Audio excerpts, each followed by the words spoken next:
Bien, Venezuela ha estado en la agenda internacional en las últimas semanas, no solamente por la cumbre que vimos desarrollarse en Bogotá, donde cerca de 20 países, representantes de 20 países acudieron para buscar de alguna manera avanzar en el tema del diálogo entre gobierno y oposición. Por supuesto, de allí se desprenden algunas declaraciones donde hay puntos de coincidencia respecto al tema de las sanciones, el tema del cronograma electoral y todo lo que son preocupaciones para la comunidad internacional que algunos pensarán tal vez que no pueden tener interés en estos temas, pero la verdad es que lo que ocurre en nuestro país impacta en toda la región. Lo estamos viendo, por ejemplo, con el fenómeno migratorio. Pero en España también se han dado algunas declaraciones importantes, lo veíamos en la primera parte del espacio, y un sector político del país en los últimos días precisamente estuvo en esta nación conversando con representantes de la diplomacia española y del gobierno de esta nación. Precisamente Luis Augusto Romero estaba integrando esta delegación, Timoteo Zambrano, Antonio Carri estuvieron en España reuniéndose con algunos voceros del gobierno español. Un gusto que nos acompañe. Luis Augusto Romero está con nosotros, de Avanzada Progresista. ¿Qué les deja? Y además si podemos enlazar lo que se hizo, el trabajo, el acercamiento que tuvieron con los distintos representantes del gobierno, con lo que estamos viendo hoy declarando al jefe de gobierno, Pedro Sánchez, hablando junto a Gustavo Petro precisamente de esa necesidad de salir de ese bloqueo político que existe hoy en nuestro país. Bueno, Carlos, muchas gracias por la invitación. Cumplimos una agenda muy importante en Madrid. Allí fuimos recibidos por el canciller, el ministro de Exteriores del gobierno de España, Manuel Álvarez.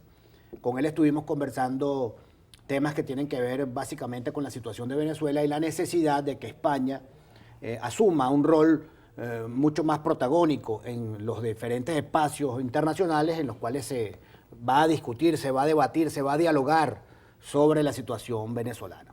Tú acabas de citar un caso muy emblemático, el de la cumbre en Bogotá.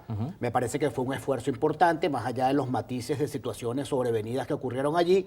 Me parece que es un esfuerzo importante, un espacio de las naciones, de los gobiernos, que debe preservarse.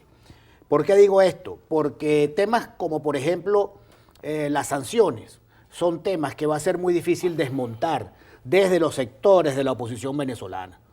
Claro. Ese es un tema que tiene que ser trabajado por los gobiernos latinoamericanos, preferiblemente en bloque por los gobiernos hispanoamericanos, para que puedan llegar a un acuerdo con los principales países sancionantes, como por ejemplo los Estados Unidos, y lograr allí una hoja de ruta que, digamos, incida en esta realidad. Hay ejemplos de eso, esto no es nada novedoso.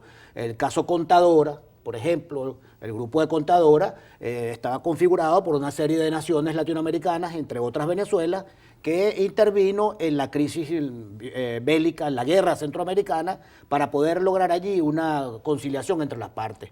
Está el convenio de Esquípulas, que también fue un ejemplo exitoso de cómo un grupo de países se organizaron y decidieron, digamos, aportar para que se solucionen situaciones críticas como las que estamos viviendo en nuestro país. De manera que esos espacios internacionales, esos encuentros entre gobiernos, tienen que tener el apoyo de todos los venezolanos, porque de allí pueden surgir iniciativas importantes que nos beneficien, en definitiva, a los ciudadanos de a pie.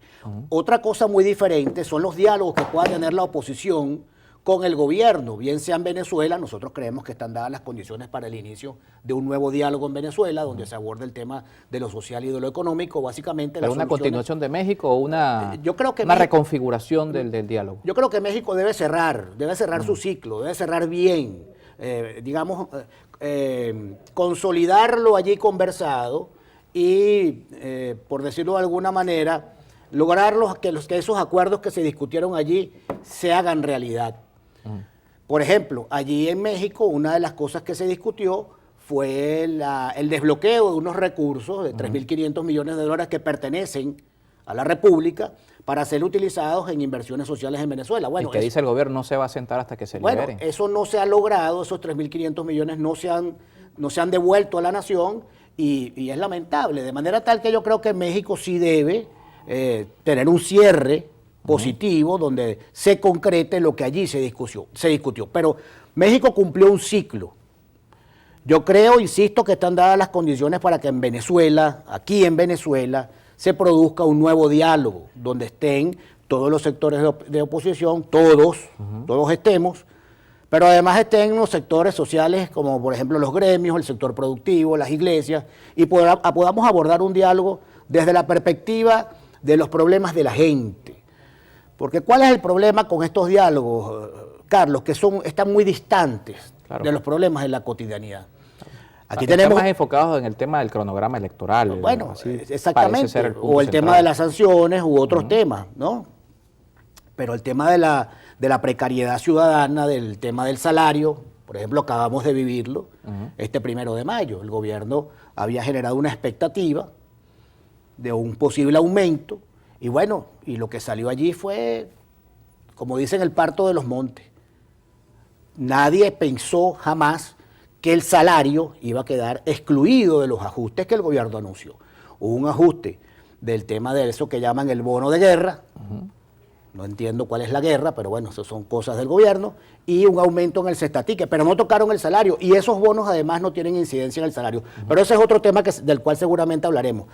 Para volver al tema de la agenda en España, nos reunimos con el canciller Álvarez y le pedimos que estos temas sociales, estos temas que afectan a la gente, sean incluidos en esas agendas, porque no puede ser que los temas que allí se abordan sean, como tú dices, desbloqueame este partido, habilítame el candidato tal, vamos a soltar unos presos políticos, eso es importante, pero queda por fuera los temas de la gente. Y lo que fuimos a España fue precisamente a plantearle al canciller que los temas de la gente, de usted, que lo afectan a usted, la inflación en dólares que padece Venezuela, la precariedad del ingreso de la mayoría de los venezolanos, bueno, que esos temas sean incluidos en las agendas que se discuten en el exterior. No a ser aliados de Maduro, porque Leopoldo López dijo que ustedes fueron a hacerle el juego a Maduro, que ustedes son los aliados de Maduro.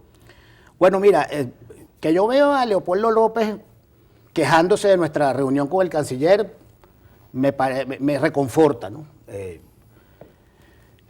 ¿Qué te puedo decir, Carlos? Sobre mis posiciones políticas y la de mi partido y de los factores políticos que acudimos a España, la gente puede tener diferencias. No estoy de acuerdo con Avanzada Progresista, o no estoy de acuerdo con Timoteo Zambrano o con Antonio Carri, que fuimos las 3 personas que acudimos a reunirnos con esa reunión acordada con la Cancillería Española.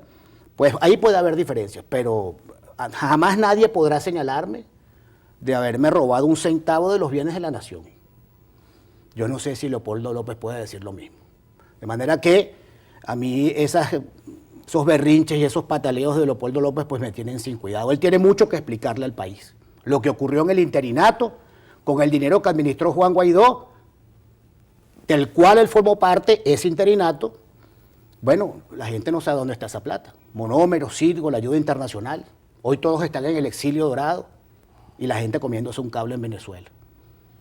De manera que, ¿qué te puedo decir? Más allá de eso, nosotros fuimos a cumplir lo que nos parece una misión importante, que no es otra que preservar los derechos de los ciudadanos venezolanos y que esos derechos sean abordados y discutidos en los espacios que se vayan a abrir en lo sucesivo para abordar el tema de la situación venezolana. Eso quiere decir que hay solución a los problemas de los venezolanos antes de 2024, porque algunos dirigentes políticos ya resumen esto a no hay otra solución que un cambio de gobierno en 2024 y todos apuestan a organizarse en la primaria, organizarse en la vía electoral para ir en 2024 a cambiar esta realidad. Carlos, hay un 70%, lo recogen todas las encuestas, de venezolanos que están obstinados de este gobierno. Este gobierno ha sido, si no el más corrupto, uno de los gobiernos más corruptos de la historia de Venezuela, y la gente quiere un cambio. La gente quiere salir de Nicolás Maduro y lo que significa. Pero la gente quiere un cambio en paz. La gente no quiere hacerse matar en las calles porque, entre otras cosas, esas agendas de violencia ya las hemos recorrido y lo que han demostrado es que son un fracaso. Algunos dirigentes políticos viviendo su exilio dorado en el extranjero y los muchachos que pusieron el pecho en las calles para confrontarse con los órganos de represión del Estado, algunos presos, otros con medidas cautelares y otros incluso perdieron la vida. De manera que el país ha aprendido y sabe que en el terreno de la violencia el gobierno siempre va a tener la ventaja. Yo soy un convencido de que el chavismo llegó al poder con votos y el chavismo va a salir del poder con votos. Y el año 24 es una formidable oportunidad para que derrotemos al gobierno. Ahora bien, tenemos que hacerle una propuesta al país que sea potable, porque así como la gente está cansada de 23 años de chavismo-madurismo, que en esencia son lo mismo, también está cansada de una oposición que nos ha llevado de fracaso en fracaso. La gente quiere escuchar nuevas propuestas.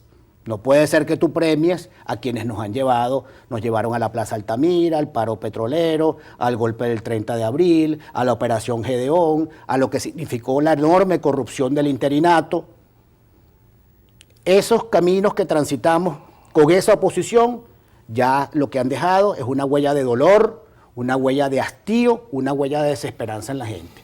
Es la hora de que emerja un nuevo liderazgo y además un liderazgo con votos, como quedó demostrado en el pasado 21 de noviembre, que surgieron nuevos factores políticos, que la gente depositó en ellos su votación y que hoy estarán a la orden para conducir ese proceso de cambio, esa victoria electoral en el año 24 que la mayoría del país reclama. Y si es por votos que se debe dar ese liderazgo, ¿por qué no ir a la primaria? Que es donde la gente podría precisamente votar y convalidar un liderazgo que pueda surgir. Lo conversamos al regreso de la pausa con nuestro invitado Luis Augusto Romero, de Avanzada Progresista. También leemos sus comentarios en redes sociales, @en contexto episodio, @Carlos Peñalosa. Recuerden también el WhatsApp 0412-700-7606.